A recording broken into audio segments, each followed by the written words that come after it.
Alhamdulillahirabbil alamin, asyhadu an la ilaha illallah wa asyhadu anna Muhammadan abduhu wa rasuluh.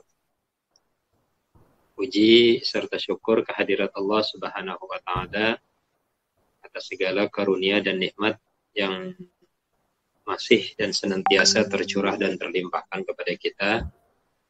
Di kesempatan hari yang berbahagia ini, kita diberikan kesempatan oleh Allah Subhanahu wa taala untuk bersama-sama bisa menjalani atau mengikuti proses kegiatan belajar mengajar dan perkuliahan di STAI Persis Jakarta, program studi Hukum Ekonomi Syariah. Mudah-mudahan proses belajar kita dapat memberikan manfaat dan juga senantiasa menjadi salah satu jalan kita untuk beribadah dan berjuang di jalan Allah Subhanahu wa taala. Mudah-mudahan antum semuanya dalam keadaan baik, dalam keadaan sehat dan tanpa kurang apapun, dan dapat dalam kondisi seperti ini saat ini dan seterusnya, dan dapat mengikuti seluruh kegiatan baik perkuliahan maupun hal-hal lain yang juga dapat diikuti dengan baik. Di pertemuan hari ini kita melanjutkan dari perkuliahan sebelumnya. Jika sebelumnya kita sudah mengkaji tentang pengertian Pancasila, lalu kita juga sudah mengkaji tentang Pancasila dalam kajian sejarah bangsa, yang di sana lalu dikaji tentang kondisi Pancasila pada masa pra-kemerdekaan, lalu pada masa kemerdekaan, pada masa Orde Lama, Orde Baru, dan Reformasi. Yang dalam kajian tersebut, sedikit saya ulang untuk mengingat dan juga mempertajam lagi bahwa dalam kajian sejarah Pancasila ditinjau dari sisi kajian sejarah, maka ada 4 aspek di sana yang kita lihat. Yang pertama adalah aspek perumusan Pancasila, yang proses perumusannya dimulai dari tanggal 29 Mei 1945 yang disampaikan oleh Yamin, lalu tanggal 31 Mei 1945 disampaikan juga oleh Supomo, pada tanggal 1 Juni oleh Soekarno, tanggal 22 Juni itu oleh Panitia 9, dan rumusan fixnya itu tanggal 18 Agustus 1945. Sampai saat ini, secara rumusan Pancasila tidak pernah mengalami perubahan. Jadi, tidak ada lagi perubahan redaksi, tidak ada lagi perubahan butir dari Pancasila semenjak disahkan tanggal 18 Agustus 1945 sampai hari ini. Sementara dari sisi eksistensi, aspek yang kedua adalah eksistensi ini Pancasila sejak disahkan tanggal 18 Agustus itu sempat mengalami proses eksistensi pada tahun 1949 sampai 1959, karena bentuk negara kita yang berubah jadi negara Republik Indonesia Serikat, dan juga munculnya Undang-Undang Dasar sementara 1950. Nah, pada tahun 1959 dengan munculnya Dekret Presiden, Undang-Undang Dasar 45 dikembalikan, dan sampai saat ini eksistensi Pancasila di dalam UUD 45 itu tidak ada masalah lagi, walaupun sempat ada ancaman dengan adanya gerakan 30 September PKI. Sementara bagian yang ketiga yaitu penafsiran, dan yang keempat adalah penerapan. Ini kaitannya adalah dengan pemerintah yang berkuasa. Karena biasanya pemerintah yang berkuasa itu punya penafsiran sendiri dan punya cara pengaplikasian sendiri. Bahkan kadang-kadang Pancasila ini digunakan sebagai alat pukul buat kalangan oposisi yang dituduhkan kepada mereka sebagai anti Pancasila, sehingga ada lalu itu dijadikan sebuah alasan untuk membungkam atau juga menyingkirkan para lawan-lawan politik, tafsir dan juga penerapan Pancasila versi dari penguasa tersebut. Baik, hari ini kelompok 3 ya. Kelompok 3 sudah siap dengan makalah tentang Pancasila sebagai dasar negara, hubungan Pancasila dengan pembukaan dan juga batang tubuh Undang-Undang Dasar 45. Ini Ustaz, sebelumnya Afwan Ustaz. Kita kan anak kelompok 3 Ustaz sama Adrianata. Ya. Yang kita bikin itu yang ini Ustaz, yang era apa? Era Orde Lama, Orde Baru, Reformasi Ustaz, karena di grup itu ngomongnya sesuai kelompok, nomornya sesuai kelompok. Nomornya sesuai kelompok bagaimana? Sesuai kelompok karena saya sama Adrianata kelompok 3, maka kita bikinnya yang nomor 3 juga Ustadz, yang ini Pancasila dalam kajian sejarah bangsa Indonesia 2, era Orde Lama, era Orde Baru, dan era Reformasi. Yang itu kan sudah kemarin. Iya, Ustaz.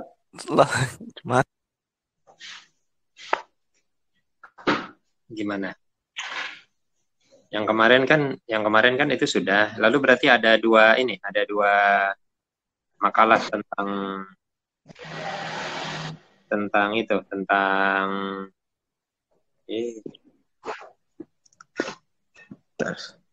karena kemarin itu di grup ngomongnya seperti itu Ustaz, sesuai nomor kelompok. Jadi kita bikinnya nomor 3.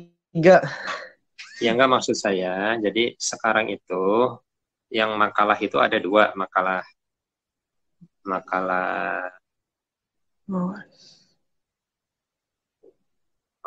tentang reformasi, Orde Lama, Orde Baru.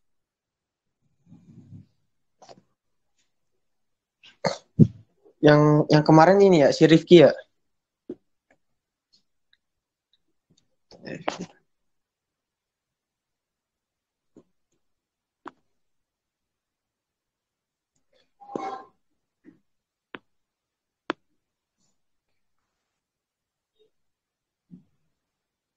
Gimana?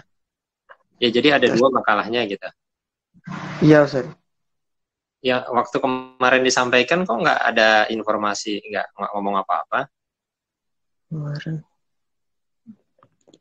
Artinya kan ketika kemarin kelompok 2 itu sudah menyampaikan itu, kenapa nggak coba nggak coba dikomunikasikan? Artinya kan nggak mungkin satu kelompok materinya sama.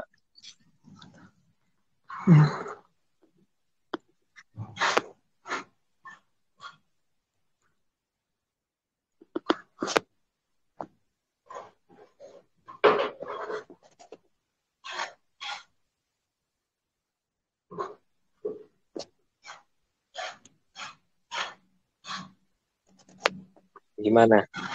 Maksud saya dikasih penjelasan aja dulu. Kenapa nggak kemarin lupa atau gimana gitu? Kok nggak ditanyakan? Kan nggak mungkin satu kelompok itu dua materi. Ya, nggak apa-apa.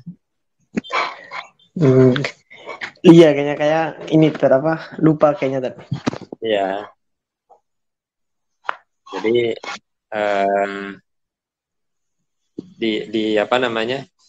di nomor itu memang nomor 1, nomor 2-nya itu sebenarnya bukan nomor 1 ya. Nomor 1 itu bukan materi, itu kan pengantar. Dan secara lisan sebenarnya saya sudah sampaikan gitu bahwa mulainya itu adalah dari poin nomor 2 atau nomor 3 itu, dan kelompok 1, kelompok 2 udah nggak ada kesalahan gitu, kok bisa kelompok 3 enggak. Apalagi kemarin udah disampaikan itu. Tapi gini aja, tugas makalah itu, kelompok 3 siapa? Kelompok 3 Ana Ustaz sama Adrianata. Siapa namanya? Ahmad Fadil. Siapa namanya? Siapa? Ahmad Fadil. Ahmad Fadil. Oke, gini. Ahmad Fadil tetap harus bikin bikin makalah sesuai dengan tugasnya ya, karena makalah ini kan ada nilainya.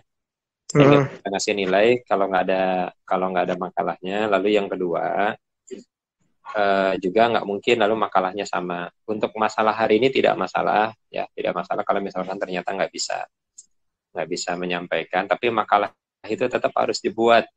Oh ya, siap Ustaz. Sesuai dengan ininya.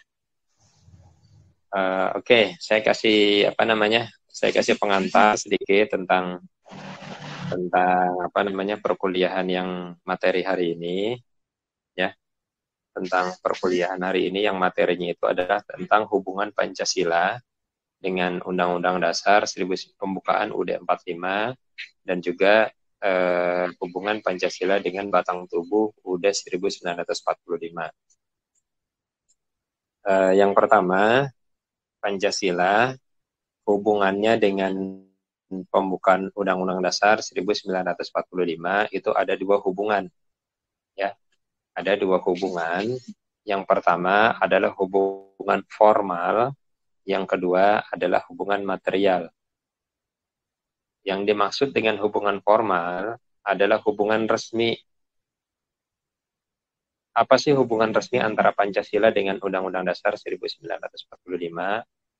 Pancasila itu ketika dicari di dalam dokumen negara itu adanya di pembukaan Undang-Undang Dasar 1945. Ya. Jadi secara formal, secara resmi, kalau mau dicari di dalam dokumen-dokumen yang lain itu tidak akan ada gitu. Jadi ketika mau melihat Pancasila secara formal itu adanya di mana? Ya adanya di pembukaan Undang-Undang Dasar 1945 yang disahkan pada tanggal 18 Agustus 1945. Karena dia adanya di pembukaan, ya, pembukaan ini termasuk bagian yang sakral dari Undang-Undang Dasar 1945. Sehingga tidak ada forum, tidak ada ruang untuk melakukan perubahan terhadap Undang-Undang pembukaan UUD 45. Kalau pembukaan ini mau diganti, kalau Pancasila ini mau diganti, pilihannya adalah merubah bentuk negara, misalkan ada kudeta gitu misalkan, atau ada serangan dari negara yang lain, lalu hilanglah negara Indonesia, maka bisa dibuat dasar negara yang baru.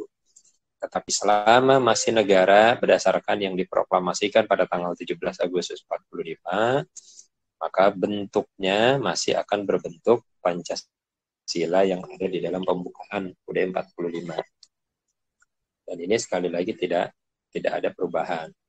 Tetapi kalau batang tubuh UUD 45 yang ada 37 pasal, yang ada 26 bab, ya, itu tidak ada pergantian undang-undang, tetapi boleh dilakukan amandemen. Ya, jadi boleh dilakukan amandemen. Dan ini pernah terjadi 4 kali. Salah satu bentuk amandemen yang dilakukan di dalam batang tubuh Undang-Undang Dasar 1945 adalah kalau sebelumnya masa jabatan presiden itu tidak dibatasi, ya kalau sudah boleh dipilih lagi, selesai boleh dipilih lagi, Soeharto itu bisa sampai kalau tidak salah 5 atau 6 kali proses dipilih lagi karena memang bunyi Undang-Undang Dasarnya seperti itu. Tetapi dengan adanya perubahan tersebut, presiden hanya boleh dipilih kembali untuk 2 periode saja. Jadi tidak boleh lebih dari 2 periode. Itu yang berhasil dilakukan ada amandemen dalam batang tubuh UUD 45. Pernah ada upaya amandemen juga yang dilakukan oleh Partai Islam, Partai Bulan Bintang. Pada sidang MPR ketika itu, Partai Bulan Bintang mengupayakan agar kewajiban menjalankan syariat bagi pemeluknya. Ini kan 7 kata yang hilang dari Piagam Jakarta yang harusnya masuk ke dalam Pancasila. Ternyata itu tidak masuk. Nah, oleh Partai Bulan Bintang, itu diupayakan kemarin agar 7 kata itu masuk ke dalam pasal 29 ayat 2 yang bunyinya adalah negara menjamin kebebasan kepada setiap warga negara untuk memeluk dan beragama sesuai dengan beribadah sesuai dengan kepercayaannya dan ditambah dengan menjalankan kewajiban menjalankan syariat Islam bagi pemeluknya. Ini diupayakan kemarin, tetapi karena tidak terpenuhi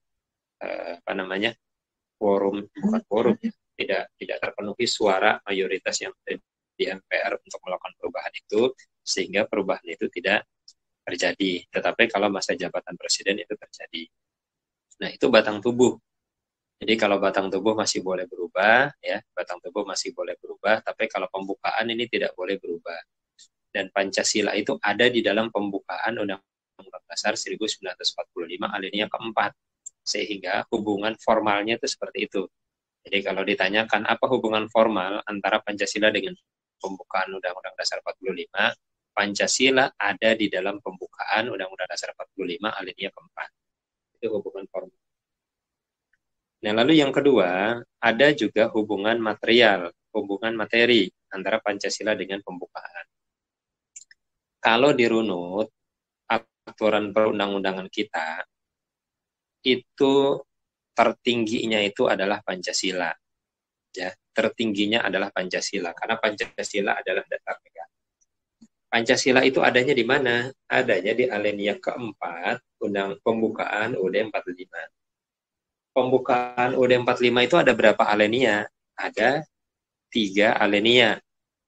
Maka alinea satu, kedua, dan ketiga itu sumbernya adalah dari alinea keempat yang di dalamnya ada Pancasila. Sehingga dapat dikatakan bahwa alinea ke-1, kedua, dan ketiga itu tidak boleh bertentangan dengan alinea keempat. Karena alinea keempat inilah yang menjadi sumber dari pembukaan UUD 45. Nah, pembukaan UUD 45 yang alinea itu menjadi sumber untuk batang tubuh yang ada 37 pasal. Sehingga yang diatur di dalam pasal-pasal di dalam batang tubuh tersebut tidak boleh juga bertentangan dengan yang ada di dalam pembukaan Undang-Undang Dasar 1945. Nah, Undang-Undang Dasar 1945 ini nanti menjadi sumber dari undang-undang secara keseluruhan ada di negara kita. Sehingga tidak boleh bertentangan dengan Undang-Undang Dasar 45. Contoh misalkan Undang-Undang Nomor 20 Tahun 2003 tentang Sisdiknas, tentang Sistem Pendidikan Nasional. Itu tidak boleh bertentangan dengan UUD 45. Yang terbaru ada Undang-Undang Omnibus Law. Itu undang-undang yang baru disahkan. Undang-undang itu juga tidak boleh bertentangan dengan Pancasila dari yang ada di dalam Pancasila, keadilan sosial bagi seluruh rakyat Indonesia, kemanusiaan yang adil dan beradab, lalu juga ketuhanan yang Maha Esa, dan juga tidak boleh bertentangan dengan apa yang ada di dalam Undang-Undang Dasar 1945 gitu. Jadi UUD 45 ini akan menjadi dasar untuk pembentukan undang-undang. Bagaimana kalau dirasa ada undang-undang ini bertentangan dengan Undang-Undang Dasar 45 atau Pancasila, seperti Undang-Undang Omnibus Law ini? Ada forum yang disediakan oleh negara yang diatur dalam UUD 45 bahwa ketika ada undang-undang yang berlaku atau disahkan di negara kita, sudah diketok palu, dan ternyata dirasa ini bertentangan dengan UUD 45, maka kita bisa mengajukan judicial review. Jadi boleh mengajukan gugatan ke Mahkamah Konstitusi untuk diuji apakah undang-undang yang dikeluarkan ini, yang disahkan oleh DPR ini, bertentangan tidak, sejalan tidak dengan UUD 45. Kalau ternyata dalam uji tersebut ditemukan undang-undang tersebut, baik pasalnya maupun ayat-ayatnya bertentangan atau tidak sejalan dengan UUD 45, MK bisa membatalkan undang-undang itu. Dan bukan hanya undang-undang saja, peraturan pemerintah juga sama seperti itu, peraturan presiden juga sama seperti itu, peraturan gubernur, peraturan menteri, keputusan gubernur, keputusan menteri, semuanya tidak boleh bertentangan dengan UUD 45, karena UUD 45 ini menjadi konstitusi, menjadi undang-undang dasar. Dan kalau ditemukan ada yang bertentangan, itu bisa digugat. Dan juga sama, UUD 45 tidak boleh bertentangan dengan pembukaan dan juga tidak boleh bertentangan dengan Pancasila. Maka kalau ternyata diketemukan ada sesuatu yang bertentangan, kita bisa mengajukan mengajukan gugatan ke MK. Nah, inilah gambaran tentang apa namanya hubungan antara Pancasila dengan pembukaan UUD 45 secara material ya, secara materi, sehingga Pancasila dengan pembukaan termasuk di dalamnya dengan batang tubuh maupun dengan undang-undang yang lain itu tidak berjalan sendiri-sendiri. Ada hubungan secara materi karena Pancasila ini menjadi sumber bagi alinea pertama, kedua, dan ketiga di dalam pembukaan, dan pembukaan ini menjadi sumber untuk batang tubuh, dan batang tubuh UUD 45 akan menjadi sumber untuk undang-undang yang lain yang disahkan oleh DPR. Itu hubungan Pancasila dengan pembukaan. Lalu hubungan Pancasila dengan batang tubuh. Batang tubuh ini kan ada 37 pasal, ada 20 bab. Ada di situ tentang dasar negara, ada tentang DPR, ada tentang DPR, tentang DPD, tentang agama, tentang kebebasan berserikat dan berkumpul, ada tentang tentang perekonomian negara. Nah, ini juga nanti oleh kelompok 3 ya, ini coba juga ditelaah. Apakah di dalam pasal-pasal UUD 45 ini 1 sampai 37 ini ada yang bertentangan enggak gitu. Kalau misalkan ada yang bertentangan, itu bisa diberikan catatan gitu, diberikan kritikan, diberikan analisa di sana. Tapi kalau misalkan tidak ada, ya sudah disampaikan bahwa pasal-pasal di dalam batang tubuh UUD 45 ini tidak ada yang bertentangan dan sudah sejalan dengan Pancasila. Karena sekali lagi batang tubuh di dalam Pancasila itu ya, batang tubuh di dalam Pancasila itu harus sejalan dengan batang tubuh di dalam UUD 1945 itu harus sejalan dengan Pancasila dan harus sejalan juga dengan pembukaan Undang-Undang Dasar 1945. Baik, ini sebagai sebuah gambaran bagi kita semua bahwa Pancasila itu memiliki hubungan dengan pembukaan Undang-Undang Dasar 1945 dan juga memiliki hubungan dengan batang tubuh Undang-Undang Dasar 1945. Ya, baik, itu yang bisa saya sampaikan. Selebihnya silakan jika ada yang mau didiskusikan. Ada yang mau memberikan pendapat, itu bagus sekali kalau ada yang memberikan pendapat. Atau kalau ada yang mau ditanyakan, itu juga silakan. Betul.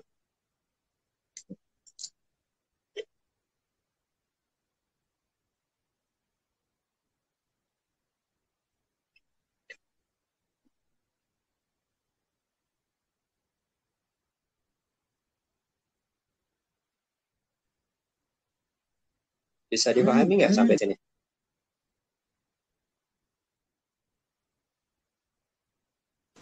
Bisa, Ustaz.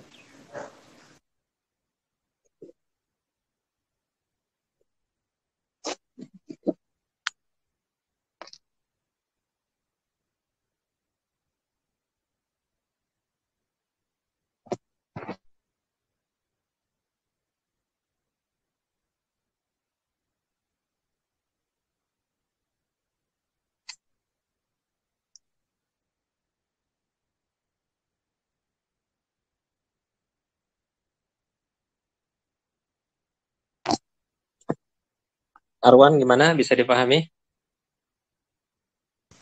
Bisa, Ustaz. Ya. Jadi gimana hubungan Pancasila dengan pembukaan? Ya, itu kan dulu kalau di sekarang itu ada namanya aliansi mahasiswa Pancasila.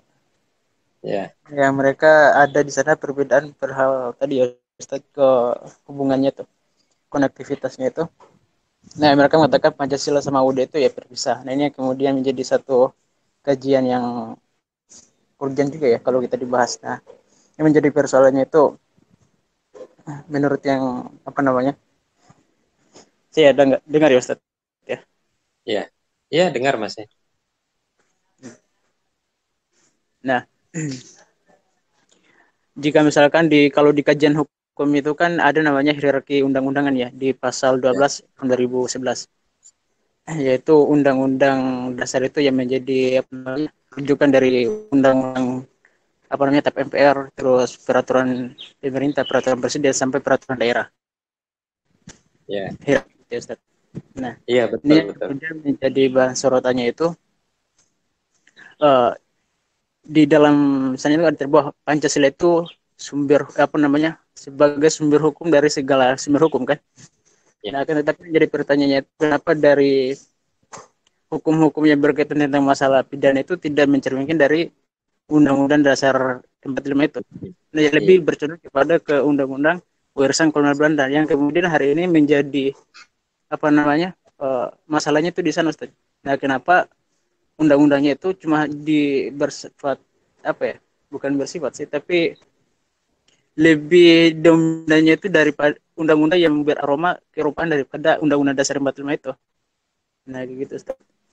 Ya sekarang kalau Nah, makanya kalau berbicara kondisi sekarang, ini terlepas dari kondisi kondisi reaksi ya, karena ini forumnya kita forum intelektual.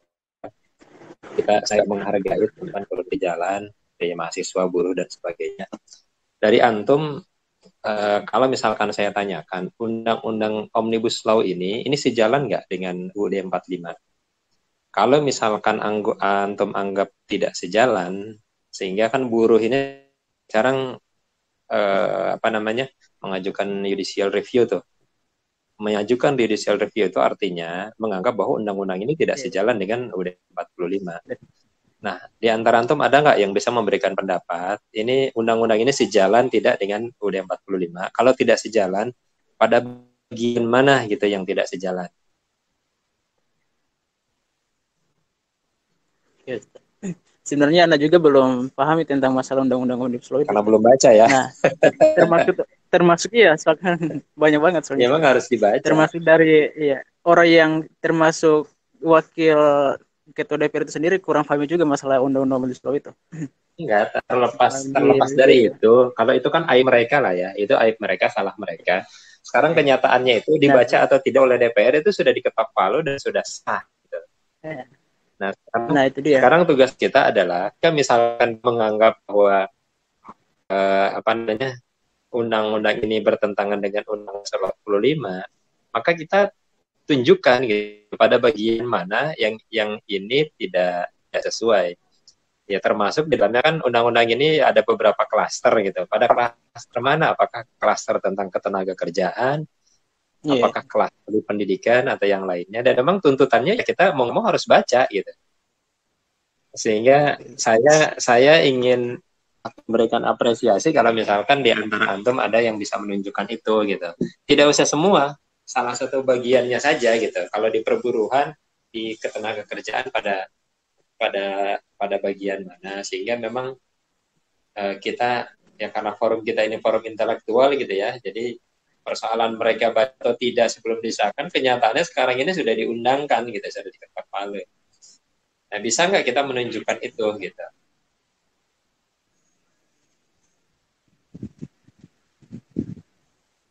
Apa-apa.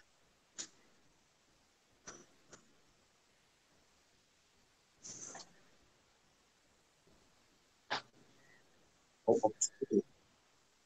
Salmon. Ya.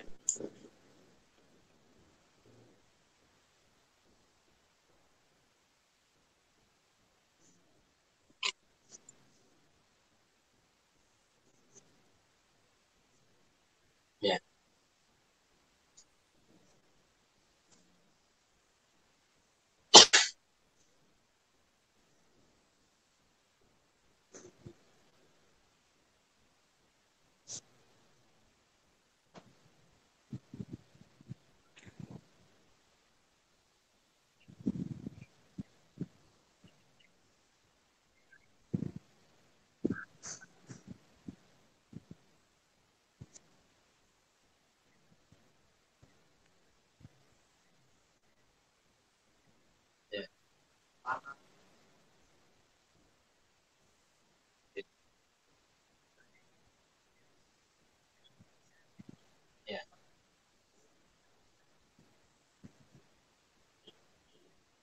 Ya, itu kan merugikan ya.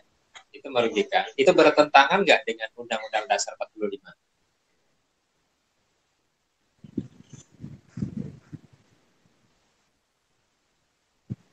Bukan ya, ini belum Pancasila. Jadi bedakan. Ini bukan baru Pancasilanya, Pancasila nanti di atas lagi. Jadi sebelum ke Pancasila kita ke UUD dulu. Bertentangan nggak dengan Pancasila, dengan UUD 45? Paham ya, berarti harus dikaji lagi. Karena ada pertanyaan berikutnya, kalau antum bisa bilang bertentangan dengan pasal berapa gitu, ayat berapa. Sehingga forum intelektual itu harus seperti itu, ya. Jadi ketika misalkan kita menganggap bahwa undang tersebut bertentangan dengan Undang-Undang Dasar 45, maka keduanya harus dibaca gitu. Bertentangannya dengan pasal 29 apa? Tentang kebebasan untuk beragama. Sementara yang ini kan tentang ketenaga kerjaannya gitu, sehingga harus pas juga. Nanti kalau misalkan sudah ditemukan, baru juga bisa naik lagi ke Pancasila. Maka gini, kayaknya sih antum ini ada kewajiban ya, ada kewajiban untuk coba melihat Undang-Undang Dasar 45, baik pembukaannya maupun batang tubuhnya. Coba dilihat pasal 1 sampai pasal terakhir, karena Undang-Undang Dasar ini kita tidak bisa memungkiri bahwa kita sebagai insan yang berbangsa dan bernegara, ya patokan aturan negara kita tuh ya di situ gitu. Kita tidak bisa menguji ke MK kalau pertimbangannya antara merugikan dengan tidak merugikan. Jadi yang kita bisa ajukan ke MK itu adalah ini bertentangan dengan Undang-Undang Dasar 45 atau tidak. Karena kita menganggap bahwa Undang-Undang Dasar 45 dan Pancasila sudah mengakomodir seluruh kepentingan yang ada di kita, baik para pekerja maupun pengusaha, baik para pejabat maupun rakyat, itu kepentingan sudah diakomodir semua gitu.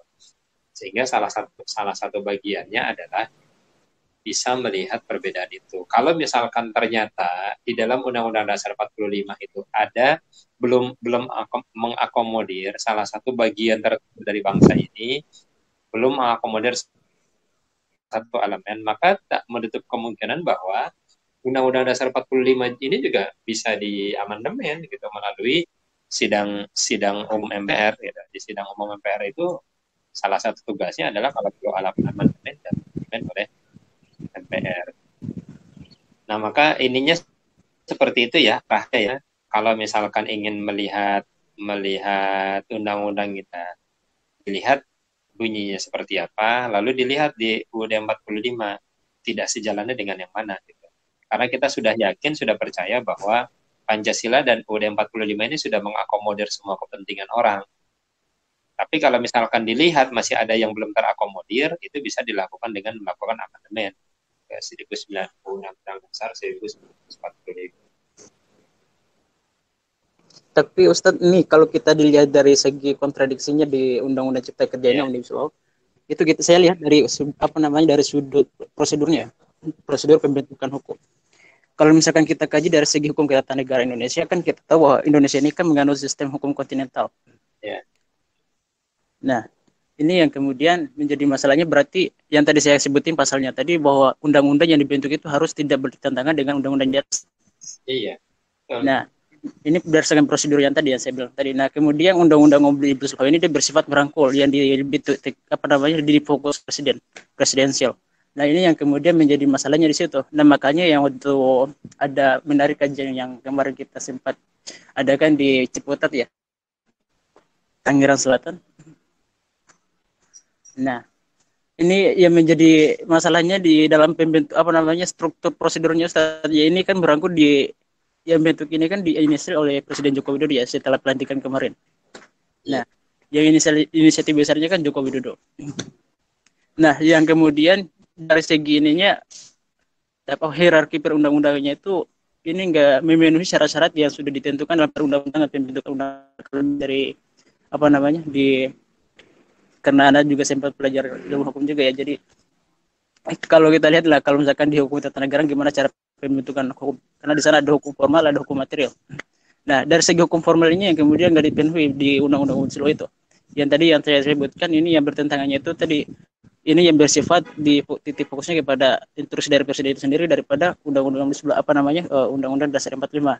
Nah, ini dari prosedur itu Ustaz yang kemudian saya mengatakan yang bertentangannya itu. Soalnya kalau kita lihat juga dari undang-undang tentang investasi, di sana pemerintah pusat semua mengambil alih, sementara di pasal Undang-Undang Dasar 45 di pasal 18 ya Ustaz ya, tentang peraturan daerah, pemerintah daerah itu gimana pemerintah daerah mengelola sumber daya alamnya, itu dibebaskan dari dikasih leluasa, tetapi harus ikut dengan nggak boleh bertentangan dengan melakukan pengelolaan, itu nggak boleh bertentangan dengan undang-undang juga ya, batin tadi artinya bahwa harus berdasarkan sistem ekonomi kekeluargaan itu.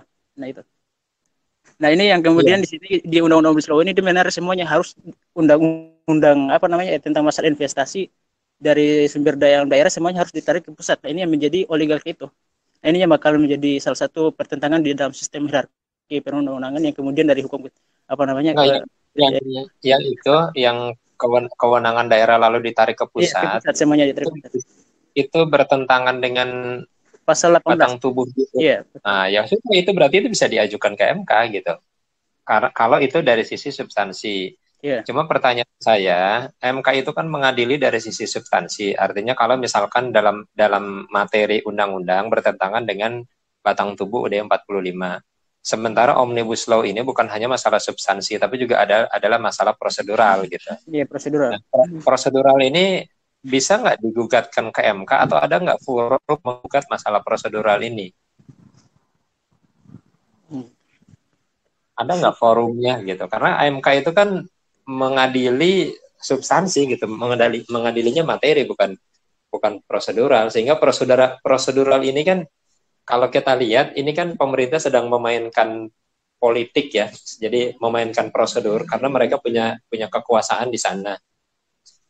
Indonesia mau dibilang presidensial, mau dibilang parlementer, kenyataannya presidensial, tapi juga pemerintah yang berkuasa ini menguasai sebagian besar parlemen gitu, sehingga tidak ada persoalan apapun, mau lewat jalur manapun dia mau meloloskan undang-undang ini gitu.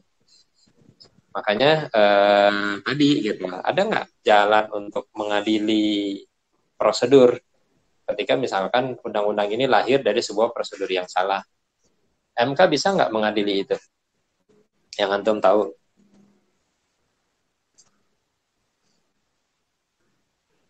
Atau cukup apa kita cuma bisa melakukan gugatan di substansi saja, di materi saja. Contoh tadi pengelolaan masalah perizinan yang tadinya di daerah ditarik semua ke pusat, itu bertentangan dengan 18.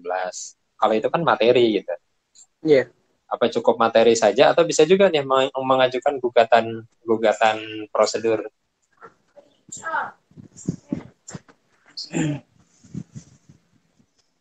belum tahu betul. Iya, belum paham betul sih. Tapi kalau ini juga kan banyak wacana juga ya, banyak opini, kemudian buat kita juga bingung, Ustaz.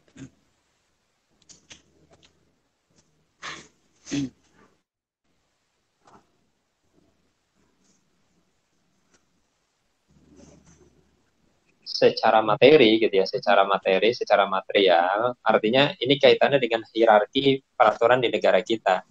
Jadi tertinggi itu Pancasila yang ada di alinea keempat, kedua undang-undang pembukaan UUD 45, lalu batang tubuh UUD 45, baru berikutnya undang-undang peraturan pemerintah dan seterusnya. Itu hubungan secara materi, sehingga tidak boleh ada yang tidak sejalan atau bertentangan gitu. Sehingga produk undang-undang, produk peraturan pemerintah itu tidak boleh menyalahi dari UUD 45. Kalau itu ada, yaitu berarti bisa diperkarakan gitu, bisa dipersoalkan, karena biar bagaimanapun penetapan undang-undang maupun peraturan pemerintah kan biasanya juga nggak dipungkiri ada ada muatan politik gitu di sana. Ketika misalkan para pemerintah ini mendapatkan biaya tertentu atau investasi tertentu, yang mereka kadang-kadang juga harus memainkan politik agar para pemberi biaya ini kan kembali gitu modal yang mereka keluarkan untuk memberikan kendaraan pada para politisi. Nah, makanya secara umum bisa dipahami alurnya ya, dan pemakalah nanti ya tinggal diikut saja bahwa hubungan antara Pancasila dengan pembukaan undang-undang, lalu juga Pancasila hubungannya dengan batang tubuh, maka Pancasila itu yang menjadi jiwa gitu, yang menjiwai pembukaan dan juga menjiwai batang tubuh, sehingga tidak boleh ditemukan ada di dalam pembukaan alinea 1, 2, dan 3, dan juga batang tubuh 1 sampai 37 itu yang tidak menjiwai Pancasila, itu tidak boleh. Karena hubungan materinya seperti itu gitu. Supaya semuanya bisa sejalan dengan dasar negara. Ada yang sudah mengkaji belum, terutama ya kalau kelompok 3 belum ini ya. Ada yang sudah mengkaji betul nggak sih alinea 1, 2, dan 3 itu dijiwai oleh alinea keempat? Ada nggak yang sudah lihat itu? Betul nggak gitu kalau pertanyaannya? Sebenarnya ini yang harus dijawab oleh pemakalah gitu. Kalau misalkan ternyata ada yang tidak, itu disampaikan di dalam makalah itu. Ada yang bisa memastikan nggak ini sudah dijiwai gitu atau belum?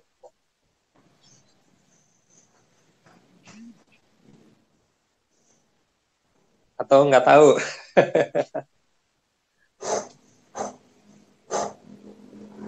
Ada yang bisa memberikan komentar gitu dengan pertanyaan ini?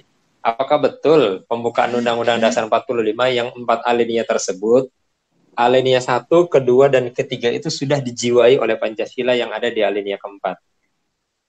Ada nggak yang bisa ngasih komentar?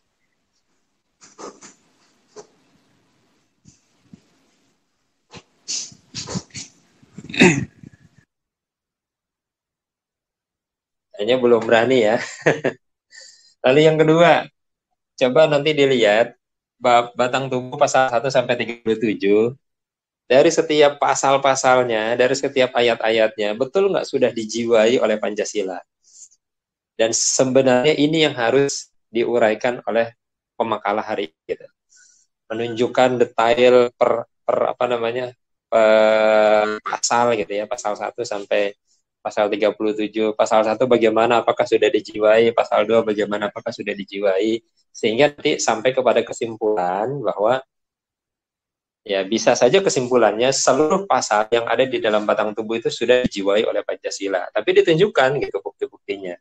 Atau bisa juga diambil sebuah kesimpulan bahwa sebagian besar batang tubuh sudah dijiwai Pancasila, tapi pasal ini belum dijiwai oleh Pancasila. Ada nggak yang bisa menunjukkan itu gitu atau berkomentar tentang itu?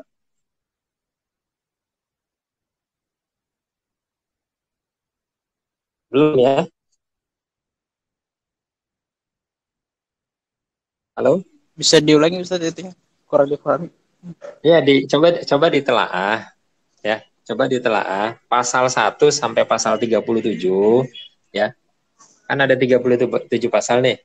1 sampai 37 itu semua pasal di batang tubuh itu sudah sejalan belum dengan Pancasila. Tapi ini harus ditelaah gitu. Itu harus butuh waktu juga minggu depan itu Ustaz. Ya.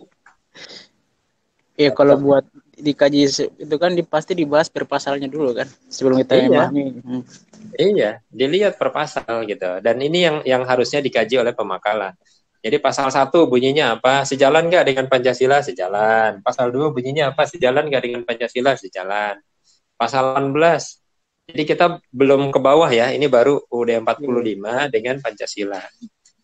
Ya, sebenarnya sih dengan kondisi sekarang harusnya semuanya sudah sejalan gitu harusnya. Tetapi kalau misalkan ada di antara antum yang bisa menunjukkan ada satu ayat saja yang tidak sejalan dengan Pancasila, itu akan jadi temuan bagus gitu.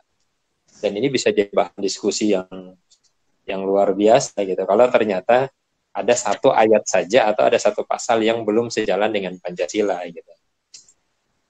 Dan ini bisa jadi rekomendasi juga untuk para anggota dewan untuk ya mungkin bisa dilakukan sidang umum MPR agar ada amandemen pada pasal tersebut.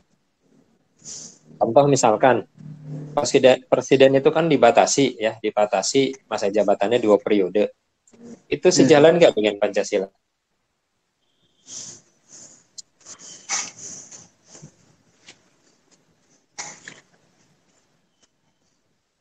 Gimana? Kira-kira sejalan nggak dengan Pancasila, dengan pembatasan Iya, Ustaz. periode presiden? Hah?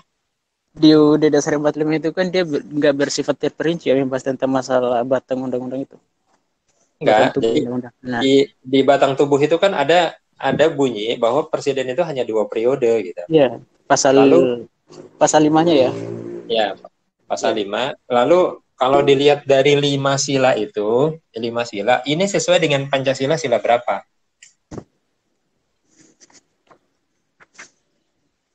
Atau kalau misalkan ditemukan ternyata bertentangan dengan pasal berapa gitu. Ini kalau misalkan dikaitkan dengan pasal sila kelima, keadilan sosial, ini adil nggak dengan adanya pembatasan itu? Nah, di mukadimahnya itu kan, pembukaan itu kan ada di sana mengatakan apa namanya? Bentar, Ustaz. Di alinea keberapa? Nah, alinea keempat. Oh, Maka disusunlah kemerdekaan Indonesia dalam satu susunan negara yang berkedaulatan rakyat. enggak. Jadi gini, yang saya Artinya, maksud itu bukan dengan pembukaannya, dengan Pancasilanya saja langsung. oh Jadi, Pancasilanya. jadi Oh, pembatasan presiden yang hanya 2 periode itu sejalan nggak dengan Pancasila? Kalau sejalan dengan sila keberapa gitu? Atau kalau misalkan ada yang menganggap ini bertentangan dengan sila berapa? Nah, kajian ini yang harus dilakukan gitu untuk melihat hubungan batang tubuh dengan Pancasila tuh yang dimaksud seperti ini. Kalau berdasarkan dari sekarang yang berjalan, harusnya sejalan. Karena kalau misalkan ditemukan satu pasal saja atau satu ayat saja tidak sejalan dengan Pancasila, ini menunjukkan keteledoran para pimpinan kita gitu. Menunjukkan ketidakbecusan para anggota dewan gitu yang ternyata masih ada lolos ayat atau pasal yang tidak sejalan. Tetapi kalau misalkan mau dianggap sejalan, diberikan gambaran sejalannya seperti apa, lalu sejalannya dengan sila keberapa. Nah, makanya sekali lagi itu kira-kira sejalan nggak? Kalau sejalan dengan sila berapa itu? nah ini kan kalau saya lebih lihat ke sila 4 ya Ustadz ya. Ya. Kerakyatan yang dipimpin oleh hikmat kebijaksanaan dalam permusyawaratan perwakilan. Ini Ya. kan dalam arti secara demokrasi. Kalau di Soekarno itu bilang sosiodemokrasi. Ya. Nah, kalau bicara tentang masalah penetapan tahunnya atau durasi waktunya, itu kan persoalan idealnya. Versi Indonesia itu sendiri artinya kesepakatan bersama, kira-kira yang paling idealnya itu berapa. Yang jelas kita harus mengandung sistem, kalau prosedur pengangkatannya itu harus berdasarkan pasal sila keempat, Ustadz ya. Nah, kalau untuk masalah waktunya itu saya kira nggak ada saut pautnya masalah tentang di di Pancasila yang ke alinea 4-nya itu ya. Cuma hanya bicara prosedurnya aja. Nah, itu baru berdasarkan ke sila empatnya itu. Nah, untuk pembatasan waktu itu saya kira nggak ada kaitannya. Cuma hanya bicara tentang masalah kesepakatan yang paling kira-kira waktu yang ideal itu berapa. Nah, ini kan kemarin juga sempat disampaikan juga MUI kan mengajukan bahwa gimana kalau masa jabatan presiden harus 7 tahun sampai 8 tahun.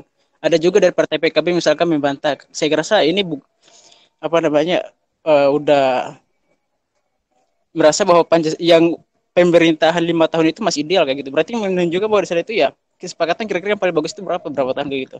Nah, untuk masalah itu, tapi bicara prosedurnya itu ya sejalan kayak gitu, Ustaz. Ya, sistem demokrasi dalam arti kedaulatan dari pembukaan sampai Pancasila itu semuanya ada relevansinya gitu.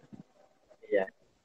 Nah, makanya kan begini, antum ini kan para intelektual ya, para intelektual mahasiswa itu kan digembleng, dibentuk untuk menjadi seorang intelektual, dan salah satu tugas intelektual itu adalah mengkaji. Makanya silahkan ditelaah untuk itu. Kalau misalkan memang MUI serius dengan usulannya bahwa masa periode Pak Presiden itu 1 periode saja, tapi dinaikkan jadi 7 atau 8 tahun, ini bukan persoalan sederhana gitu. Artinya Undang-Undang Dasar 45 ini harus diamandemen gitu. Saya sih melihatnya masalah pembatasan ini kalau dikaitkan dengan keadilan, ini argumentasinya banyak. Buat si calon sebenarnya tidak adil lalu misalkan mereka dilakukan pembatasan gitu ya, dilakukan pembatasan karena setiap orang itu punya hak gitu, punya hak untuk memilih, hak dipilih. Mau sampai berapa periode pun, sampai berapa tahun pun, kalau dia masih dipilih, itulah yang disebut dengan keadilan gitu.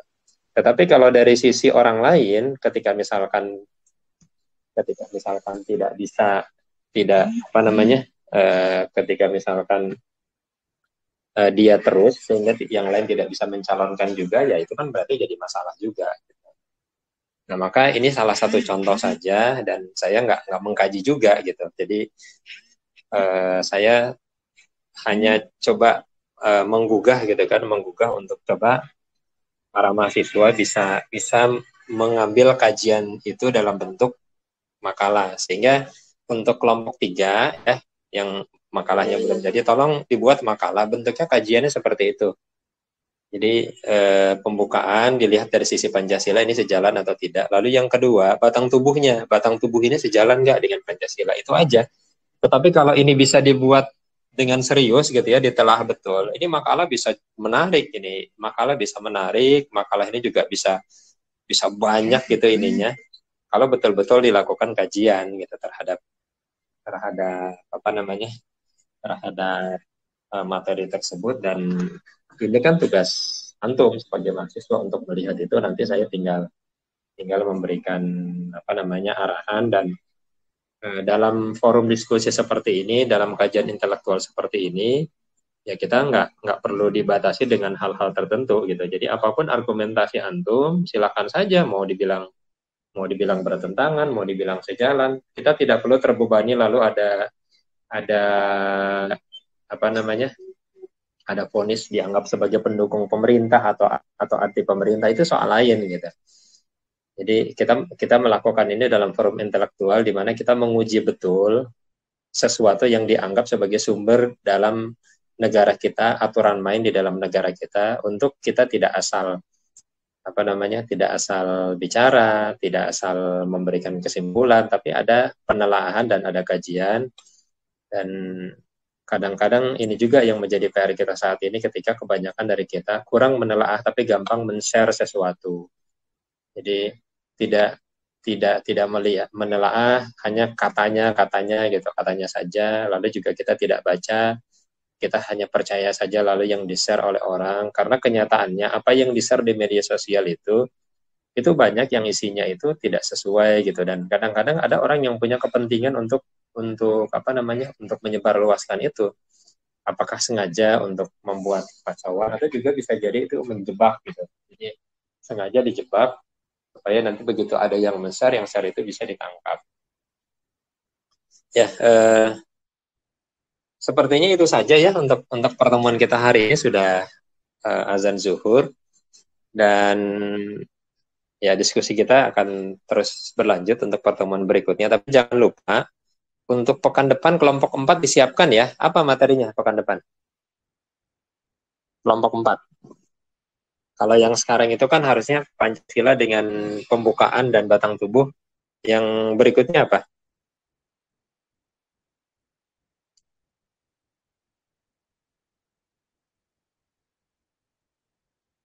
Tidak ada kali orangnya ya. Jadi tolong disampaikan ya. Ini Ustaz, maaf Ya, tolong bisa. mau nanya Ustaz. Oh, ada yang mau ditanyakan ya, silakan. Masalah kelompok ini Ustaz. Ya.